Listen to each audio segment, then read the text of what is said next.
Hey guys, it's Tori, and today I'm here looking very white in this lighting and with my hair not done at all today to tell you about my Ancientsathon Wrap Up. Full disclosure, June was definitely a reading slump month on top of just not having a lot of time, which I knew was going to happen. I've mentioned it before, but also I just really had no motivation to read, like, at all. I barely read this month, but I did finish at least a couple things. I did read a few things for Ancientsathon, and I am starting to get back into a better reading mood. So let's just jump right into this. Starting with my nonfiction for the month, yes, I finally actually read the Agricola and the Germania by Tacitus. I ended up giving it 3 stars. It was good, it was interesting, fine. It wasn't like mind-blowing or anything. I'm mostly just glad that I finally read it. I do find the approach to history, written history, very interesting when it comes to ancient writers, because they do make it, they put a little more emotion into it, I guess, than we often think of when we think of nonfiction. I think we're starting to hit an age where, or I guess we've started to hit an age where we get a little bit more of that in nonfiction, but I think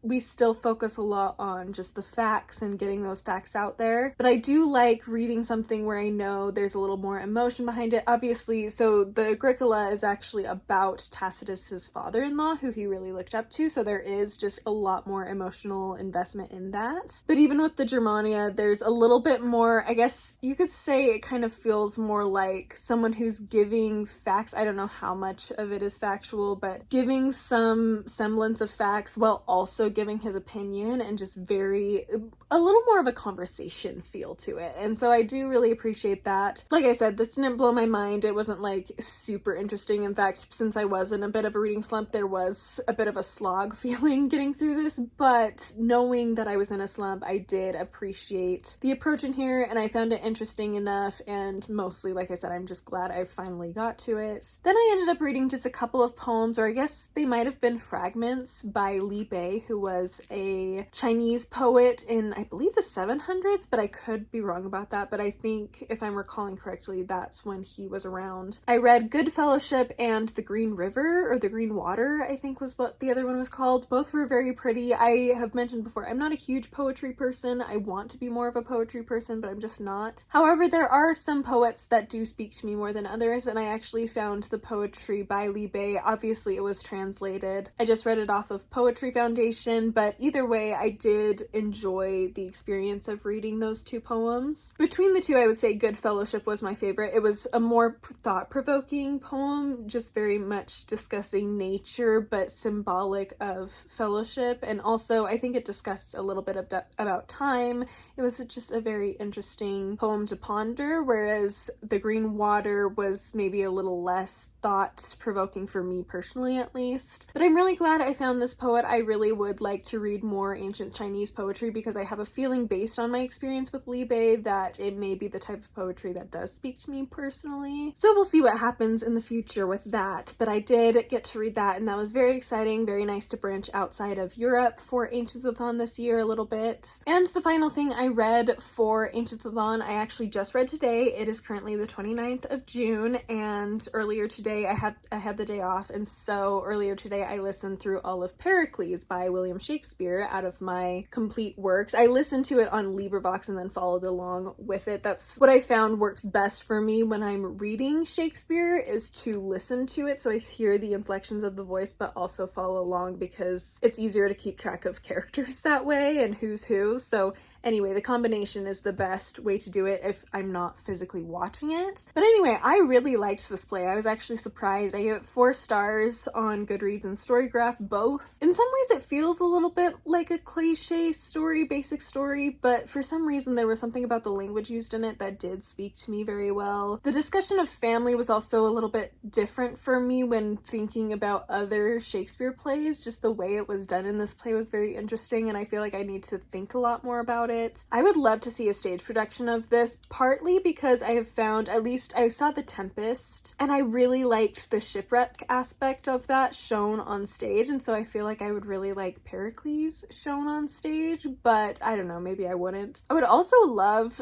to have a retelling, to read a retelling about Marina, Pericles' daughter, from that story, or even his wife. I think there's some really good opportunities for retellings in that play, and so I would love to see that at some point. But yeah, this was definitely a play that I didn't go into expecting a ton out of. I mean, I had heard of it. I mean, I've heard of all of them, and I know a few years ago the Shakespeare Festival I've been attending the past couple of years. Before I started attending it, they did perform this play, and I had wanted to see it, but it just didn't work out. So anyway, all that to say, I did really like it. I found the characters interesting. I found the plot interesting. I really like seeing a Shakespeare play where it's more serious, but it's not a tragedy, because obviously most of Shakespeare's serious plays also are tragedies. This one's obviously a romance is what it would be considered, and I ended up really liking it. So I'm glad I finally got to that, and that also means I have surpassed the halfway mark as far as getting through all of Shakespeare's plays. I have listened to, watched / read 19 out of the 36, which is just over halfway. So that's really exciting, and that should continue to grow throughout the rest of the year. I know for sure this coming Shakespeare Festival there is one being performed that I have not read or seen at all. The other 3 we're seeing I have read or seen in some form or another, so the other 3 I'm a little more familiar with. I think it's Romeo and Juliet, Midsummer Night's Dream, and Coriolanus, which I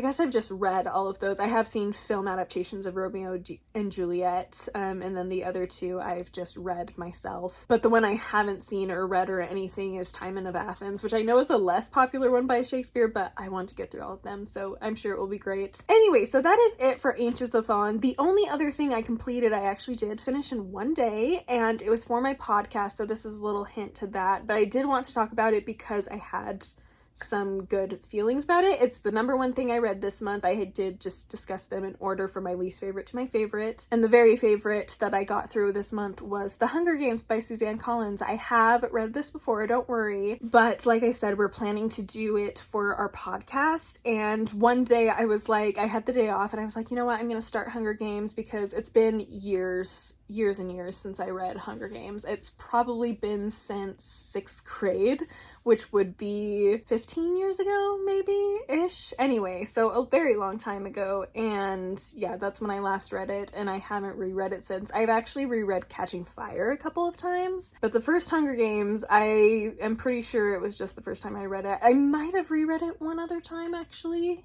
but it would have been a long time ago still. So anyway, I reread it, just the first one. Like I said, I just went into it wanting to start it so I could get into it for the podcast to prepare. And I ended up reading the whole entire thing in that one sitting, and it was great. It was a delight. I really love that book. I will say I discovered pretty quickly that I actually think I do prefer the movies a little bit more. But I also feel like it's a situation where I think the books and the movies combine to create a more full experience, because you're able to get a lot more of the backstory behind the characters, behind District 12. You get to know a lot more characters within the districts, specifically District 12 within the first one, and I really like that. So I feel like it fleshes out the characters more reading the books, which I appreciate, but I feel like I like how the movies are able to show some of the background workings of the games, of the Capitol. We're able to have those great scenes with President Snow and stuff, and I just think it creates a more well-rounded world that we're living in, and then the books, like I said, create a more well-rounded characters. So I think the two of them together create the best experience for the story, but I think I do really like how they did the movies. So, which is very unusual. Most of the time, obviously, the book is better than the movie. In this case, I think they're probably about even, but I think for my personal tastes, the movies appeal to me more than the way it's done in the books. I also like the characterization of PETA better in the movies, actually. So there's some tea for you. I'll let you know as I continue with the series, because we will be doing the whole series with my podcast as time goes on. So I will update you on my thoughts on it, just because it's been so long since I've reread them. I just feel like it's kind of not like reading them for the first time, but in some ways, yes. I mean, I've watched the movies a lot, and so, like, the plot points, I'm not going to be surprised by any of them, or you shouldn't be, but I think it's going to be an interesting experience. So anyway, that was my number one of the month for sure. As far as what I'm currently reading, I did read a teeny tiny bit of Le Morte d'Arthur by Sir Thomas Malory, but I still didn't get as much into it as I had hoped to. I really don't know how that's going to go. I'm hoping I'll just hit a point where I'm like, okay, I'm ready to dive back back in. I just don't think I've hit that point yet. As for my general physical reading, though, I am reading Booth by Karen Joy Fowler. I just started that the other day. I'm literally only a few pages in, but I'm really liking it already. I've realized in this reading slump, well, first of all, the Hunger Games definitely helped me get out of it a little bit, but also, I think when I'm in a reading slump, what I need usually is something with writing that grips me. So I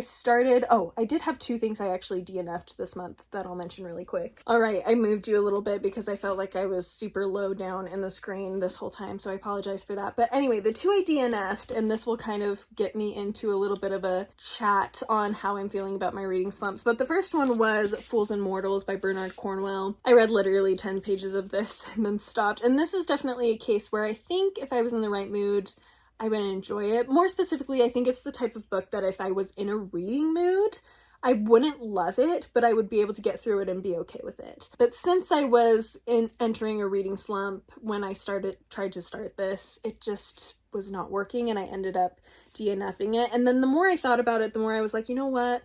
There are so many books in the world that I want to read. And this is just one of the ones that I'm kind of like, ooh, I'd like to read that. That sounds interesting.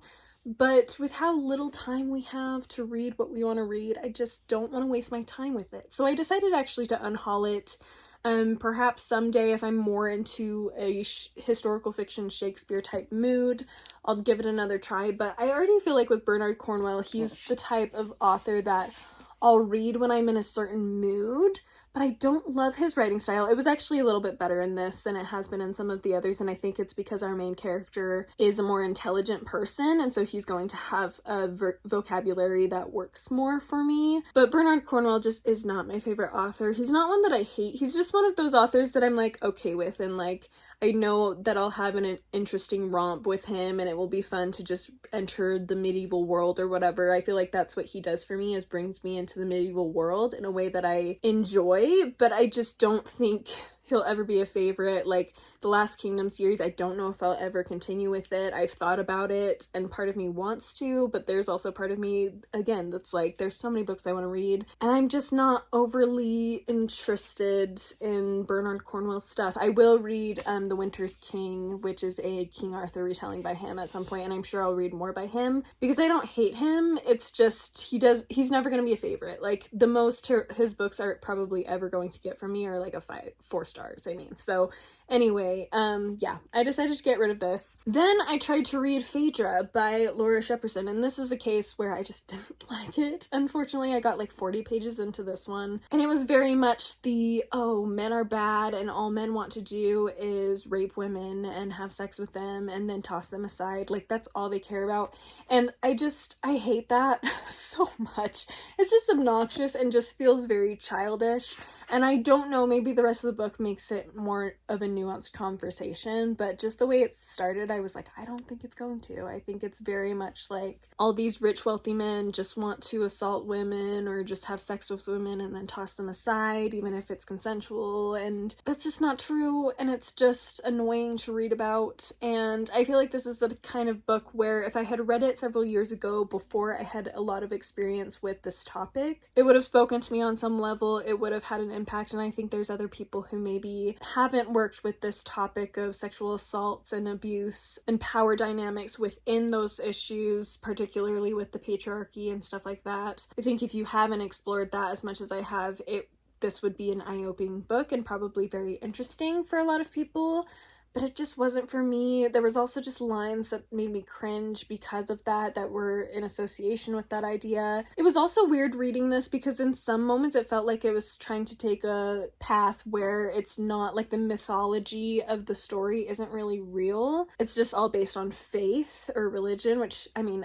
doesn't mean it's not real, but you know what I mean. Like, it's not clearly like there's literally a Minotaur in front of me kind of a story, but then suddenly there is the Minotaur in front of them, and I was like, what is happening? Like, is this book trying to be like, yes, this is legit, Or is it trying to be like, oh, it's just all based on myths and faith and stories and whatnot? Like, it was just weird. It was a weird world building technique that just did not work for me when it comes to Greek myth retellings. And I just was like, you know what? I've already been annoyed by this book multiple times within the first 40 pages. And yes, part of me wants to see how the story's going to end up progressing. I know Medea plays a part in this, at least I'm pretty sure. And she's one of my favorite Greek myth figures, and so that was really interesting. Speaking of which, if you know of a good Medea retelling, please let me know, because I have yet to see one and I would love to. Anyway, but yeah, nothing really stood out to me. I was not invested emotionally in the characters at all. And once we hit a scene where we're in the perspective of one of the girls from Athens, I believe, who's sent to be fed to the Minotaur, and she ends up meeting Phaedra, the daughter of the king where the Minotaur is. They meet, and she's almost assaulted by this man, except it doesn't even make it very clear that this man, like, I feel like it's kind of forcing, like, oh yeah, this man is definitely going to try to sexually assault her, which I'm like, what is happening? It was like a very weird scene to me, that part of it. And then as soon as she's like, oh, well, he's just like any other man, when Phaedra's all confused and is like, why won't you be angry? Why don't you fight back? And then she's like, oh, it's just the way of the world. I was like, okay, I'm done. I'm done. So unfortunately, this was really sad to me too, because this was one of my pre-orders for this year. It was the first one I was able to get, and I was really excited to read it. Second, I know that Heather from Fresh Parchment, I believe is her channel name, she loved this book. She read it last year, and it was one of her favorite books of the year. And so I was really hoping that it would speak to me as well, because I knew it had low ratings, and so I was hoping I would be with Heather and be like, oh, I actually really liked it. But such is not the case. This was not one of my favorite myth retellings, unfortunately. Like I said, I only got 40 pages in. Maybe the rest of the book did do some more nuanced and interesting things, but between my experience and the low ratings, I seriously doubt it. So anyway, I say all that to say that I think part of why this book and the other book didn't take me out of my reading slump, besides some of my irritations with it, was that the writing style did not draw me in.